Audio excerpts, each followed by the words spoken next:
Hey everybody, how's it going? As you all know, I've been trying to get more attention around the issue of right to repair. I've been reaching out to countless media outlets to try and get this a little bit more steam. A lot of people who are deeply involved in tech or who watch this channel understand what right to repair is, but there are legions of people out there that don't know what it is. And at the end of the day, I cannot simply rely on one hobbyist's YouTube channel to change the world. You need to speak to as many people as possible. So I've been speaking to a lot of different mainstream media outlets, and we've gotten mentioned in CNN, The Guardian, American Conservative, National Review, all different types of outlets recently have been talking about this. And sometimes it's great, sometimes it's not so great. The part that's depressed me a little bit is when I will spend 5 hours or 2 full days worth of time speaking to a reporter, and what winds up getting posted is about 40 words from that entire conversation, or 15 minutes speaking with someone to have less than 20 words actually posted. It really does remind me how a lot of the older formats of mainstream media are honestly just going out of style. I liken television news versus being able to have long form discussions via podcasts or YouTube. It's kind of like reading the back of a book versus reading the actual book. And I'm genuinely surprised that there is still so much money going into these old platforms. And for me, what makes it weird is when I'm on the other side of it, when I know what I said and then I see what gets posted.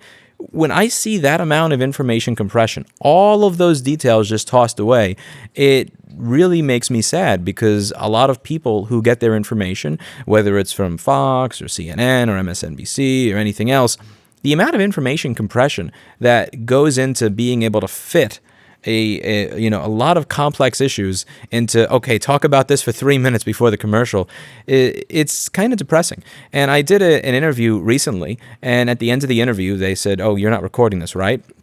And I said, "Well, yeah, I was." And you could see that there was some palpable aggravation at the fact that I had recorded it, and they wanted me to not upload it. I'm like, okay, you know what? Fine. I don't mind not uploading it to my channel. If you're going to post the interview, by all means, you post your interview. What was really strange is that when it got posted, they posted less than 1% of it. It was about 15 words of what I had said actually got posted, which is fine. If you want to only post, the 15 words or the 20 words or whatever that I said in that interview, I understand it, but I really find it weird that you would try to restrict me from posting. It's like, if you're not going to use it and I spent the time to speak with you, then why can't I share that conversation? So now, okay, I'm going to try to meet in the middle here. What you're going to see here is a dramatic reenactment of an interview that I did with a certain media outlet recently, because admittedly, I just kind of didn't want it to go to waste. I thought it was a decent conversation and back and forth. So we are going to have a dramatic reenactment using my character actress and her producer, Oreo the kitten. Let's just talk about your work and your repair shop. What kind of things do you repair? What do you do? What is your specialty? That sort of thing. We started out originally just doing mostly cracked screens on Apple laptops, and then eventually it started to become liquid damage repairs, then motherboard repairs, and data recovery. We've kind of made a business out of doing the work that other repair shops either don't want to do or are not capable of. So a lot of demand for that kind of work, I imagine. Yes. Pretty busy. Very busy. Yeah, I mean, there's... Yeah, and is it mostly Apple products? Is it other computers? Just so that I understand, what is your day-to-day that looks like? What do you specialize? What do you do? What do you do? What does it look like? What's the kind of stuff that comes in? Most of it are, in the beginning, were college students that spilled something on their laptops that needed their data because they had a report due the next day, that could not wait 1 to 2 weeks for Apple to fix it, could not pay $750 to $1,500 for Apple to fix it, and above all, could not accept Apple's answer of, sorry, your data's gone after you pay us $1,500 to fix it. So most of it were college students in the area from NYU or people going to FIT that broke their MacBook due to accidental damage that needed a repair that was more competitive than what you got at the Apple Store in both time frame and price. So how difficult is, just for someone who's never heard about right to repair, someone who doesn't know how to fix Macs here, if your MacBook breaks, what is a typical process to get it repaired? What would you need to do? They bring it in, we give them an assessment. Sometimes that assessment is all we need to know. Sometimes we need to take everything out of it to figure out exactly what's wrong with it, and that may require that they leave it with us. We would give them an estimate. They decide yes or no. If we are able to fix it, they pay. If we're not able to fix it, they don't pay, and they just get the machine back as it was. What kind of challenges do you encounter in repairing Apple products specifically? Oftentimes, either parts, schematics, or diagrams are not available. So in order to, let's say you brought me, let's say you bought a MacBook Air in 2010. The MacBook Air that came out in 2010, I was not able to buy a screen for until 2013. And even when I was, I had to sift through a bunch of different random emails and Skypes from people in Taipei or South Korea to find an LG broker that was willing to sell me that screen. And for the first 2 or 3 years after that machine came out, when people came to me and said, I have a broken screen, I had to tell them there's nothing I can do for you until they were made available. And it's been getting more and more difficult to find brokers from these companies that are open to selling us these parts, because Apple is now creating exclusivity agreements with them where they say don't sell this part to anybody but who we tell you to. So whereas if you have certain other brands of machines, I'm not going to say that they're completely on board with right to repair, but they use parts that are a bit easier to find versus some of the newer Apple machines where even if I want to buy certain parts, I can't. So for instance, let's say you have the newest MacBook Pro and your charger stops working. You plug your charger in and the machine's not turning on. You try a different charger that works in your friend's machine. It doesn't work on yours. Oftentimes, it could be the USB-C charging chip that died, the CD3217 from Texas Instruments. I can't buy that. If I go to Texas Instruments, they're not going to sell it to me. I go to Mouser or DigiKey, they will knock on Texas Instruments' door and say, hey, can you get this? And they'll say, no, we're not allowed to sell it to you, which means that your only option to get that fixed is to go to Apple and pay the $1,000 or $1,500 that they tell you it'll cost to fix that machine. And that also means that they're going to replace your entire board, meaning you lose your data. So not only do you lose your data, but you have to pay the full cost of it just because I'm not able to buy what I need to do my job. And what would be the cost of that individual part if you were able to buy it directly from Texas Instruments or one of these other places versus having to go to Apple? Usually the cost of something like that is anywhere from $5 to $25 retail. Max like $30, but that would be pushing it. So the part could cost $5 or $25, but to actually get it repaired, it's about $1,500. Sometimes, yeah, between $1,000 and $1,500 are the quotes that my customers have given me from Apple. And you have independents that are doing this, depending on their range of experience or inexperience, anywhere from $79 to $500 is what I've seen. Wow. So that's a pretty big upcharge as far as the premium that you have to pay to get it repaired, to get it that way. Yeah, I mean, most of the cost that you pay for in a repair like that is labor. It's difficult work. You have to remove a chip that is oftentimes underfilled without destroying the pads on the board. You need a microscope, expensive soldering equipment. So it is a difficult thing to do. But again, it is something that there are many in this industry that are doing it. And, again, that like 100 to 500 area, depending on the cost of living of the tech in that area. So it is possible to get done much cheaper if you have access to the chips, which Apple ensures that you don't. And what do you think is the reason why Apple does that? What is the kind of rationale behind that?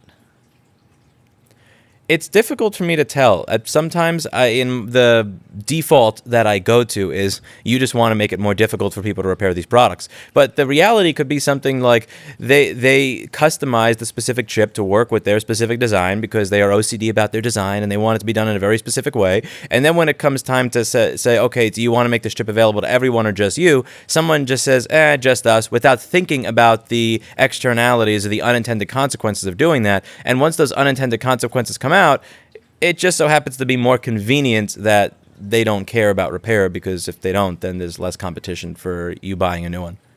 I don't think someone's sitting there rubbing their hands together and going, yes, we're going to make it difficult to fix. But once it's obvious that it's become more difficult to repair and they don't do anything, then I think they're becoming complicit in making devices difficult, if not impossible, to repair by third parties. And your experience is that case where they are making it really difficult or if not impossible to repair, right? Yeah, 100%. I mean, I'm still able to get access to some of these things, but I can't tell a news reporter how I get access to it because then I won't be able to anymore. But I mean, there's a bunch of smaller repair shops out there that don't have the reach of a YouTube channel with 1.6 million subscribers that can't get access to this stuff even if they wanted to. And that's the problem. How's Apple sometimes says to, we're regarding this, we're doing this for the safety of the product to be secure. It's a consumer risk if we make this easier to repair. How do you respond to that kind of argument that perhaps a third party couldn't fix this as well as at Apple? I fundamentally don't accept the premise of bullshitters. It's not a question that's even worth answering. If I were to say, well, I mean, you can't have the camera in your house because it's far more dangerous than you doing this piece from ABC Studios. You should be doing it's way too dangerous for you to do it in your house. Your first question would probably be, okay, well, you've made an insane assertion. It's kind of on you to provide the evidence or the proof that that's true. And they never do. They say that it would be easier to be hacked, but they never explain how it would happen. They say there are safety concerns, but they never provide a citation for their safety concern. If I were to tell you, you cannot do this interview with me from home, it is far too dangerous, you must go to ABC Studios, I would have to provide you with some evidence, some reason for that to be true. And they don't. So what I would say is that which is presented without evidence can be dismissed without evidence. And the fact that you have an over $4 billion independent repair industry in the United States and people doing this on a regular basis, and you don't have people getting hacked left and right, besides people that left their phones with authorized repair centers, by the way. Just recently, there was information on a suit that came out because somebody who sent their phone to Apple had Apple subcontracted it out to someone who took her sex tape and uploaded it to Facebook. You don't even see this happening outside of first-party repair centers. But since it was presented without evidence, I would dismiss it without evidence, and I would ask people to do the same. How did you become involved in the right to repair movement? Talk about what prompted you to become, outspoken on this issue and what you kind of do on that front. I do these random YouTube videos where I just discuss whatever was on my mind that day, whether it was, San Francisco making a law on cell phone radiation or resellerratings.com or Groupon or something with my business. And I would just occasionally do videos on things like ICE raids of certain independent repair shops. And my friend, Jessa Jones, who's in this business, was talking about this trip that they were making to a legislature in Albany in 2015. And that is when I got much more involved. I spoke to a legislator about this right to repair bill that would allow us to get access to parts and chips and tools. And he said that one of the lobbyists that was representing Apple and other trade groups said that when I run a wire on a board or when I replace a fuse or a chip, that I'm converting that MacBook into a PC, but I am misrepresenting it as if it is still a MacBook to my customer, that is a form of fraud, and that is why this bill is bad. And most people who are watching this, their face is probably turning red and they have steam coming out of their ears because of how much BS that is. And I remember just sitting him down and having a polite conversation with him for 5 minutes, asking him why he believed that and explaining why that was ridiculous. And then he co-sponsored the legislation and he signed on to it. And I asked him why he believed that. And he said, nobody ever showed up to tell me otherwise. You did, so now I'm going to believe otherwise. And that made me realize that I don't have to be a high-level political lobbyist. I don't have to be involved in activism or politics in any real way. The only thing that I need to do is show up, because nobody is showing up. For him to believe something so ridiculous, the only way that would work is if there was no one from our side showing up and advocating for us. And I don't believe that I am a great advocate. I don't believe I'm great in terms of building coalitions. I'm not great with politics. I'm not great in a social setting. But if nobody else is showing up, then, I figured I'd be better than nothing. So I started showing up at these legislators around the country. I was recording them, and I would record what the opposition lobbyists said. I would record what we said, and I would let the public judge for themselves what they thought of what they were saying. When they were saying that magtrometers and microwaves would explode. When they were saying that you never know, these independents may install TikTok on your phone. And those clips started to go viral, where people realized, wow, they are really full of crap. They're just making this stuff up because they have nothing to say. And that is where it really started to snowball downhill. And what has the reactions been from either your followers, or also have you had other third-party repair shops reach out to you? What's the response been in regards to this kind of advocacy? The response has been really amazing across the aisle. Like, whether people are Democrat, Republican, or Libertarian, whatever side they are on the very divided political spectrum and culture war in the U.S., I can go to people, and I can go to San Diego, Montana, Nebraska, Tennessee, New York City, Boston, Massachusetts, and I can find people that support and rally behind this cause. And it's been truly amazing that in incredibly partisan and divided political times, this one basic idea that you should be able to repair what you own, and that when companies go out of their way to ensure that you can't work on your own property has garnered amazing bipartisan support among both politicians that I've spoken to, but also constituents across the U.S. And I've found that the best way to get people involved with this is to just put up a camera, record what the opposition says when they're making something up, and say, this is the voice that's winning. This is why you can't fix your own tractor. This is why you can't fix your MacBook or your laptop. This is why a hospital is unable to fix medical equipment that costs $30,000 or $40,000 and has to replace it rather than replace a $500 part in it. It's because they're making things up. And that has been, it's worked out really well. That's great.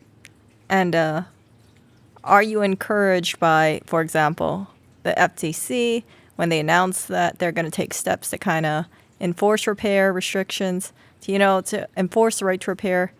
Do you feel that there's enough being done on this? Is momentum there right now? I believe that it is. When it comes to the FTC and Biden's executive order, what's important to understand is that all that executive order does is say, we want the FTC to look at this. It doesn't change anything, because a lot of people have said, doesn't Biden passing right to repair with this executive order mean you're done? No, it's not at all. It's just the start. He said that he wants the FTC to look at this and make rules. So now the FTC has to look at it and make rules, but there's also a lot more in that list. I saw stuff on ISP early termination fees, farming. There's a lot that they have to go through.